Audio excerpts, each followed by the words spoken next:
नमस्कार, आपके साथ मैं अदिति त्यागी और ये स्पेशल ब्रॉडकास्ट भोपाल से हम आपके लिए लेकर आए हैं। मध्य प्रदेश की सियासत में सियासी प्रहार और प्रचार दोनों लगातार तेज होते हुए और हर अपडेट हम आप तक लगातार पहुंचा रहे हैं। एक बड़ी बात जो आपने ध्यान दिया होगा, जिस पर नोटिस की होगी जो आपने, वो है डिस्कशन, स्टेटमेंट्स, बयान। चाहे वो कांग्रेस हो या बीजेपी हो, लगातार बयानबाजी हो रही है मर्यादा पुरुषोत्तम श्री राम सनातन के इर्द गिर्द। एक तरफ कांग्रेस की महासचिव प्रियंका गांधी वाड्रा, उन्होंने ये कहा कि अयोध्या की जनता को राम ही राजा के तौर पर चाहिए थे, इसीलिए उन्होंने 14 वर्ष का इंतजार किया।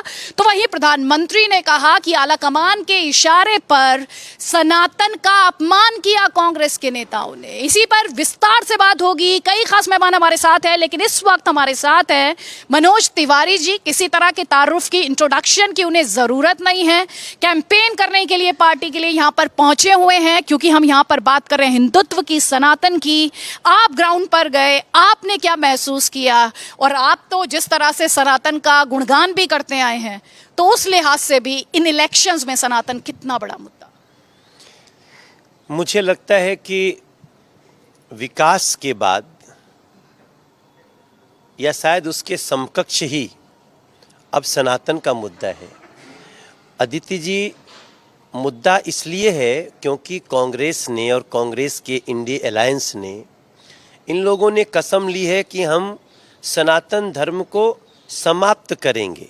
उनको, उनका कहना है, और इधर उधर कोई नहीं, सीधे कांग्रेस अध्यक्ष के बेटे भी कहते हैं, स्टालिन के बेटे कहते हैं, उनको भी हम अभी अलग बात करेंगे कि इंडिया अलायंस में। कांग्रेस अध्यक्ष के बेटे कहते हैं कि सनातन धर्म को नष्ट करना ही इंडिया अलायंस का हमारा असली उद्देश्य है। और राहुल गांधी उसी अलायंस में रहते हुए वो चुनाव में घूम घूम के मंदिर मंदिर थोड़ी सी वेश बदल के, पेंट वेंट करके, वो समझते हैं कि हम जनता को भ्रमित कर लेंगे, क्योंकि जनता शायद समझ न पाए, उनके असली चरित्र को पहचान न पाए। सब पहचान गए। आज भी जब मैं मध्य प्रदेश में हूँ, मैं अभी दक्षिण पश्चिम विधानसभा के एक भीमनगर मोहल्ले में था, जहां 5000 वोट है, उस बूथ पे गया था और लगभग 5000 लोग आ गए थे वहां पे। और जब हमने बात करी, हमने उनको कुछ सनातन के गीत भी सुनाए। जब थोड़ा सा हमारे दर्शकों के लिए भी गुनगुना, मैं उनको समझा रहा था। देखिए क्या होता है ना कि कांग्रेस इसमें भी सोचती है कि सनातन सबको समझ में नहीं आएगा। हम सनातन समझा भी रहे हैं लोगों को, जो एकदम ग्राउंड रूट पे हैं। पीपल का पेड़ था, मंदिर था, पूजा करते हुए लोग थे, उनके लिए सबसे बड़ी वही आस्था है, यही सनातन है। छठ का पर्व आने वाला है, छठ के प्रसाद अभी से बनने शुरू हो गए। तो मैंने उनको जब सुनाया ना कि मंदिर अब बनने लगा है, भगवा रंग चढ़ने लगा है, 22 जनवरी डेट निकला है, अयोध्या अब सजने लगा है। मोदी जी जब शिलान्यास करेंगे, सोच नजारा क्या होगा। मोदी जी शुभ उद्घाटन करेंगे, प्रधानमंत्री उद्घाटन करेंगे, तो सोच नजारा क्या होगा। और लोग साथ में गा रहे, सोचिए तो देश हमारा इससे प्यारा क्या होगा, सनातन का गर्व हमारा। और तभी मैंने पूछा कि आपको पता है कि कांग्रेस के लोग इसी सनातन को समाप्त करना चाहते हैं। इसी राम जी को वो काल्पनिक कहते थे, जिनके, उन्हीं के राजा के परिवार से एक राजकुमार राहुल गांधी जी, जो अभी बिलल्ला बन के घूम रहे हैं, ये भोजपुरी का वर्ड है, जो जिसकी सारी जो भ्रमित करने वाली नीतियों को जनता पहचान जाते, तो ऐसे ही बिलल्ला होकर घूमता है। अब उनको बता रहे हैं कि ये सब लोग कहते थे राम थे ही नहीं। राहुल जी की माता जी सोनिया जी, आपको तो पता है, आप तो आजकल बहुत हाईलाइट हो, आपके ऊपर तो उन लोगों की बड़ी भ्रिकुटी चढ़ी हुई है। मगर हम जैसे सनातनी लोग, आप हमारी बुराई भी करेंगे ना, हमसे कड़े सवाल पूछेंगे ना, तो हम आपको जवाब देंगे। हम पत्रकार पे सवाल नहीं उठाते। तो हमने सनातन का समझाया, और मैं इस डिबेट में सभी लोग जो भी होंगे, सबका आदर है, सब लोग अपनी अपनी बात करते हैं। लेकिन मध्य प्रदेश, राजस्थान और अब तो छत्तीसगढ़ भी छत्तीसगढ़ में थोड़ा लगता था कि पता नहीं क्या होगा कैसे होगा, लेकिन जब से पता चला कि सत्ता में रह के सट्टा खेला जा रहा है गया, तो सनातन धर्म के विरोधियों की अब खैर नहीं, इसलिए कांग्रेस की अब खैर नहीं। आप कह रहे हैं कि कांग्रेस की अब खैर नहीं, लेकिन आपको इस बात की तो खुशी होनी चाहिए, संतोष होना चाहिए कि एक तरफ जो बातें आप उठा रहे हैं वो हैं, तो दूसरी तरफ जैसा कि मैंने अभी थोड़ी देर पहले जिक्र किया, प्रियंका गांधी वाड्रा ने कहा कि मर्यादा पुरुषोत्तम राम वनवास पर चले गए और जनता के मन में था कि राम ही राजा होने चाहिए, तो आपके नेता में भी वो राम के आदर्श जो हैं वो दिखने चाहिए। उन्होंने आज प्रभु श्री राम और उनके वनवास और अयोध्या का जिक्र किया। राहुल गांधी त्रिपुंड लगाकर दिखाई दिए हैं, माँ नर्मदा की आरती करते हुए प्रियंका गांधी वाड्रा दिखी हैं। कमलनाथ कह रहे मैं हनुमान भक्त हूँ, दिग्विजय सिंह कहते हैं मैं हिंदू हूँ, भूपेश बघेल कहते हैं मैं सनातनी हिंदू हूँ।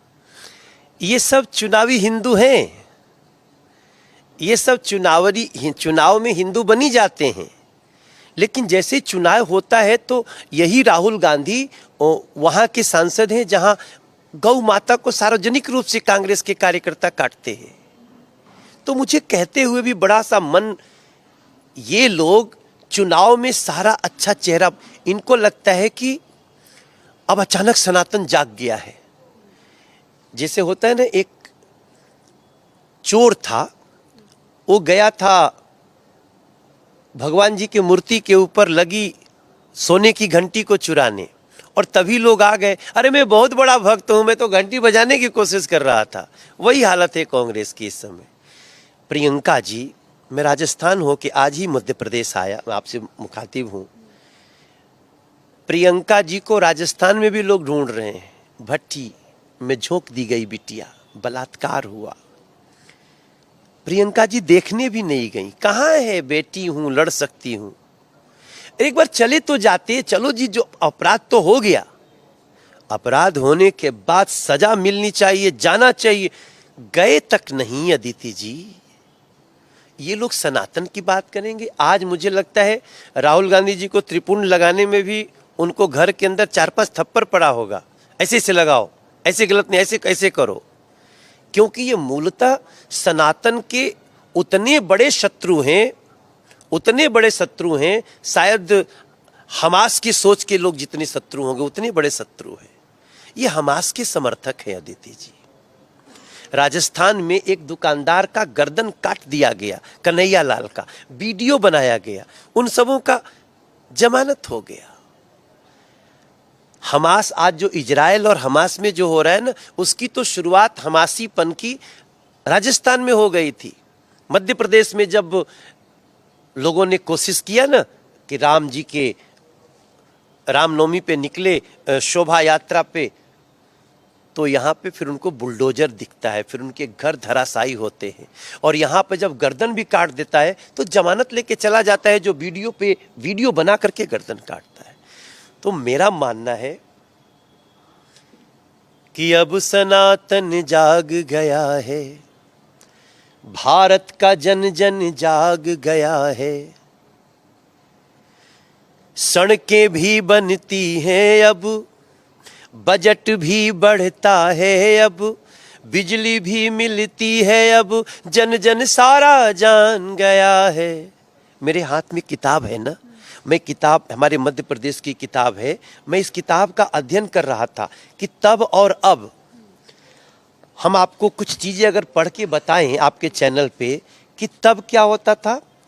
हमारे मध्य प्रदेश का बजट होता था 2003 तक 23,000 करोड़, अब कितना है 3 लाख करोड़ से ज़्यादा। पहले शिक्षा बजट होता था 2400 करोड़, अब है 38,400 करोड़। आप पहले की बिजली आती थी, बिजली उपलब्धता घरेलू उपभोक्ता 2-3 घंटे, अब आती है 24 घंटे। बिजली उपलब्धता कृषि उपभोक्ता पहले आती थी 2-3 घंटे, अब 10 घंटे। क्या करेंगे, कहाँ से? तो हम कह रहे हैं हम सुविधाएं देने में भी आगे हैं और लाडली बेटियों को, उनके सपनों को उड़ान देने में भी आगे हैं। कहाँ से करेंगे तुलना? न तो कार्य में तुलना कर सकते हैं, न विकास के नीति में तुलना कर सकते हैं, और न तो संस्कृति के रक्षण में भी तुलना नहीं कर सकते। धन्य है नरेंद्र मोदी जी। हम सब तो सौभाग्य है, हम बीजेपी में काम कर रहे हैं, बीजेपी के लिए काम कर रहे हैं।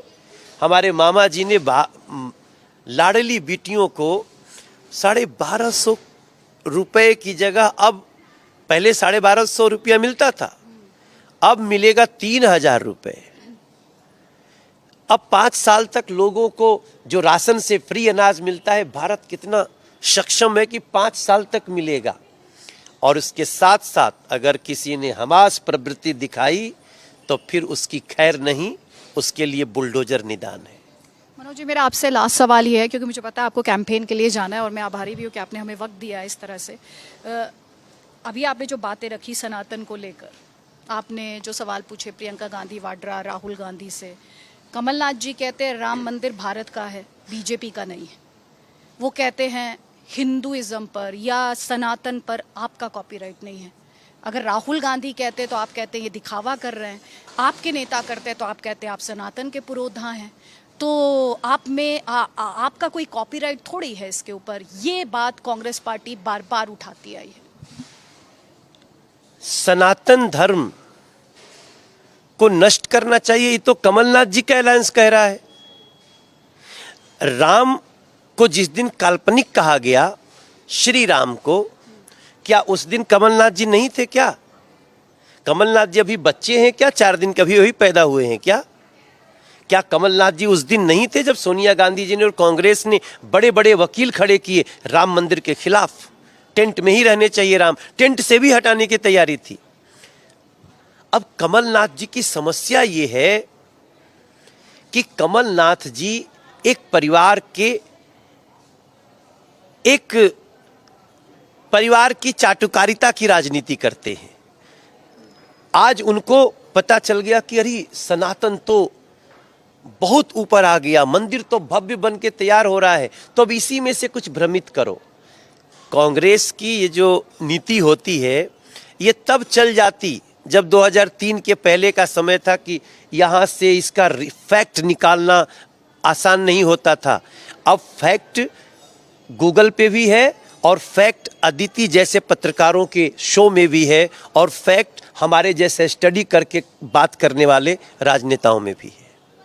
लेकिन आपने मेरे सवाल का जवाब नहीं दिया। कॉपीराइट, आपका कॉपीराइट हिंदुइज्म पर। हम कहाँ कह रहे हैं कि हमारा कॉपीराइट है, लेकिन हम रक्षक हैं, रक्षक थे और रक्षक बने रहेंगे। कांग्रेस जैसे भक्षकों को हम सनातन का और राम जी के अस्तित्व का भक्षण नहीं करने देंगे। ये आपको और देखने वाले लोगों को विश्वास दिलाते हैं। अच्छा, आखिरी सवाल है, आप क्योंकि ग्राउंड पर जा रहे हैं, आपका प्रोजेक्शन, आप, मैं जानती हूँ आप एस्ट्रोलॉजर नहीं है, लेकिन फिर भी ग्राउंड पर जा रहे हैं जब आप, तो आपको कितना सीटों का प्रोजेक्शन लग रहा है बीजेपी के फेवर इस वक्त? मैं एग्जैक्ट नंबर में आज नहीं जाऊंगा, लेकिन हम जितना सीट अब तक पाए हैं सबसे ज़्यादा, हम उससे भी कम से कम 4+ करने जा रहे हैं, क्योंकि पिछला चुनाव तो हमारे पक्ष में नहीं आया था। आपने बहुत खराब भी नहीं किया था, वो बात है। और जो थोड़ा अंतर आया था वो याद है आपको, एक सवर्णों की, कुछ लोगों की नाराजगी थी। आज हम सवर्ण के गरीबों को भी आरक्षण दे चुके हैं।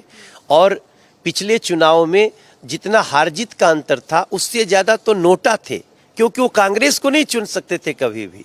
वो सारे लोग इस बार बीजेपी के साथ हैं और बीजेपी रिकॉर्ड सीट जीत करके मध्य प्रदेश में आएगी। सोचा है कोई धुन ऐसी सोची है जो आप जाने से पहले वोटर से कहना चाहें या नहीं, व्यूअर्स से कहना हम चाहें? कह सकते हैं कि मध्य प्रदेश उमड़ के बोला, अब रंग ले बसंती चोला, सड़क बनेगी पुल भी बनेगा,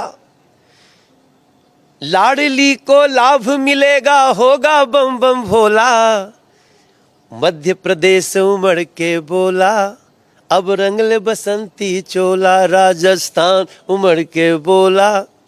अब तो छत्तीसगढ़ भी उमड़ के बोल रहा है, क्योंकि छत्तीसगढ़ के लोगों ने देख लिया कि सत्ता में रह के सट्टा खेल रहे हैं।